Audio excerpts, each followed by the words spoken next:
নমস্কার, আমি সুস্মিতা। আমার নতুন একটা ভিডিওতে আপনাদের ওয়েলকাম। সকালে একটা নতুন টিফিন করলাম, হেলদি টিফিন। কালো জিরে আর শুকনো লঙ্কা, পাঁচফোড়ন একটু ফোড়ন দিয়ে রসুন কুচি দিলাম, দিয়ে হালকা করে একটু ব্রাউন হতে দিলাম, দিয়ে একটু পেঁয়াজ দিলাম।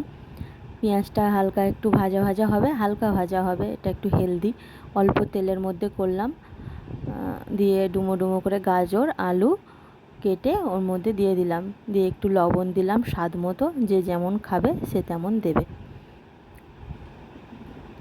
দিয়ে হালকা একটু নাড়াচাড়া করব। তারপর হলুদ গুঁড়ো, জিরে গুঁড়ো দিয়ে দিলাম, একদম অল্প তেলে হেলদি টিফিন। এবার গাছ থেকে একটু কারি পাতা তুলে এনে দিয়ে দিলাম। প্রথমে দিতে ভুলে গিয়েছি তেলের মধ্যে, তাই জন্য দিয়ে দিলাম। দিয়ে একটু ভাজা ভাজা হয়ে গেলে ডালিয়া ধুয়ে রেখেছি, ডালিয়াটা দিয়ে দেবো। 3টে থেকে 4টে সিটি মেরে নামিয়ে দেবেন। একদম হেলদি হালকা তেলের টিফিন, সকালের জন্য খুব উপকারী, সকালের টিফিনের জন্য খুব ভালো। আমার মেয়েকে করে দিলাম, আপনারাও করে দেবেন। আমার ভিডিওটা যদি ভালো লাগে লাইক কমেন্ট শেয়ার করবেন।